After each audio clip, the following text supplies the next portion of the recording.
منہ اوپن رہ جاتا ہے، فرمایا گیا منہ کو دبا کر بند کر دو۔ یہ سب نشانیاں ہیں میرے عزیزوں موت کی سختیوں کی۔ آپ کو پتہ ہے جب رسول کریم صلی اللہ تعالیٰ علیہ وسلم کی وفات آئی، اللہ اکبر، نزع کا عالم اتنا سخت تھا کہ بار بار حضور اکرم صلی اللہ علیہ وسلم کو پورے پانی کے مٹکے انڈیل دیے جا رہے تھے، 3 مٹکے حضور پر انڈیل دیے گئے موت سے پہلے، اور حضور اس کے بعد تھوڑا آرام محسوس کرتے اور پھر شدت کا بخار۔ اور وہ آخری وقت تھا جب حضرت فاطمہ آپ کے پاس آئی تھی، حضور نے ان کے کان میں بتا دیا، وہ رونے لگ گئی۔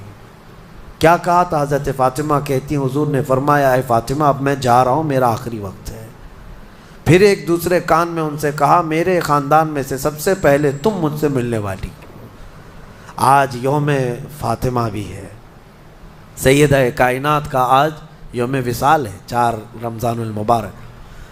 تو رسول کریم صلی اللہ تعالیٰ علیہ وسلم حضرت عائشہ صدیقہ کے سینے سے سر لگا کر لیٹے ہوئے تھے۔ حضرت عائشہ فرماتی ہیں سنو، مجھے پتہ ہی نہیں تھا، حضور حضرت عائشہ سے زیادہ محبت کرتے تھے، اسی لیے آخر وقت میں حضرت عائشہ کے ہی حجرے میں رہنے لگے، باقی دوسری بیویوں کیا نہیں جاتے۔ حضرت عائشہ کہتی میں حضور اکرم صلی اللہ تعالیٰ علیہ وسلم کو کبھی مسواک دے رہی، کبھی پانی کے چھڑکاؤ کر رہی۔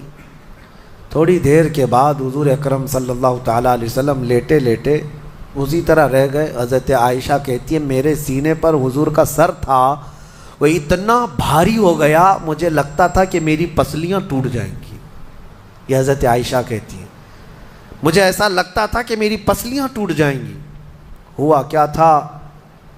حضرت عائشہ فرماتی ہیں دروازے پر جبرائیل امین آئے، روح نکلنے سے پہلے کی بات ہے۔ حضرت عائشہ فرماتی ہیں حضور کے پاس جبرائیل آخری بار آئے، وہ غمگین حالت میں آئے یا جس حالت میں ہو۔ حضرت رسول کریم صلی اللہ علیہ وسلم سے عرض کرنے لگے یا رسول اللہ دروازے پر موت کا فرشتہ کھڑا ہے، آپ کی اجازت چاہتا ہے، اگر آپ اجازت دے دیں تو وہ آئے گا اور آپ کی روح پاک کو اللہ کے حضور لے جائے گا۔ اور یا رسول اللہ آج سے پہلے اس فرشتے نے کسی سے اجازت نہیں لی اور قیامت تک کسی کی روح نکالنے کے لیے وہ اجازت لے گا بھی نہیں، یہ صرف رسول پاک کی خصوصیت تھی۔ حضور نے فرمایا آنے دو، ملک الموت آئے، اور جب حضور کی اجازت سے روح نکالی تو حضرت عائشہ کہتی ہیں اتنا بھاری ہو گیا تھا سر کہ مجھے لگتا تھا کہ میری پسلیاں ٹوٹ جائیں گی سینے کی۔ اور اس کے بعد حضرت عائشہ فرماتی ہیں میں نے حضور کے سر مبارک کو نیچے کی طرف کیا، مجھے پتہ بھی نہیں تھا کہ حضور کا انتقال ہوا، میں حضور اکرم صلی اللہ علیہ وسلم سے باتیں کرنے میں مصروف تھی، اسی میں حضرت ابو بکر صدیق حجرے میں آئے، پوچھا عائشہ کیا حال ہے حضور کا؟ حضور اکرم صلی اللہ علیہ وسلم کو دیکھا حضرت ابو بکر نے اور پیشانی مبارکہ پر ہاتھ رکھا تو وہ بہت ٹھنڈی تھی، ماتھے کو بوسہ دیا اور ایک آہ بھری اور ایک جملہ کہا تھا یا رسول اللہ ایک بار موت آنی تھی وہ آپ پر آ گئی، اب موت کی سختی اللہ دوبارہ کبھی آپ کو نہیں عطا کرے گا۔ موت کی سختی کیونکہ حضور کو انہوں نے دیکھا تھا، کئی دنوں سے تکلیف تھی، 13 دن تک حضور پاک صلی اللہ علیہ وسلم کو تکلیف تھی، 13 دن تک۔ حضرت ابو بکر کہتے ہیں یا رسول اللہ اب موت کی سختی دوبارہ کبھی نہیں آئے گی، جو اللہ کا وعدہ تھا وہ پورا ہو گیا۔ پورا کھل کر کے رو بھی نہیں پا رہے تھے ابو بکر صدیق اور اپنے اندر دبا بھی نہیں پا رہے تھے۔ موت کی سختی انہوں نے دیکھا اور اس کے بعد کہا اے عائشہ کیا دیکھ رہی ہو، اللہ کے رسول ہم سے رخصت ہو چکے ہیں۔ پھر انہوں نے آ کر مسجد میں اعلان کیا اے لوگو اللہ کے نبی کا انتقال ہو چکا۔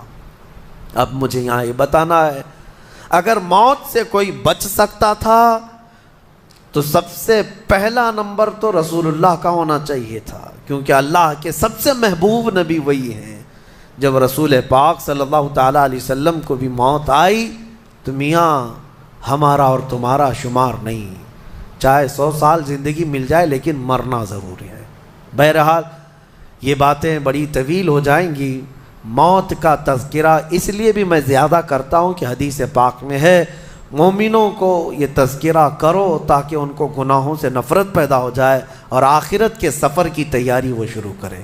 اللہ کریم ہم سب کو دنیاوی خرافات سے محفوظ فرمائے، دنیا کی لذتوں سے اور یہ فانی خرافات میں مبتلا ہو کر آخرت بھولنے سے اللہ ہماری حفاظت فرمائے۔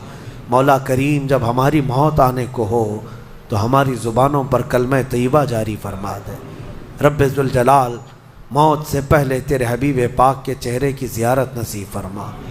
اے کریم خدا، کیا ہی بہتر ہوتا، میں گنہگار ہوں اور بڑے مرتبوں کی خواہش، تو کریم ہے خدایا، تیری بندہ پروری ہے، کیا ہی بہتر ہوتا مولا کہ موت آئے تو رمضان کا مہینہ مل جائے، جمعۃ المبارکہ مل جائے۔ مولا تیرے وعدے کے مطابق ہم قبر کے عذابات اور سوالات سے محفوظ ہو جائیں۔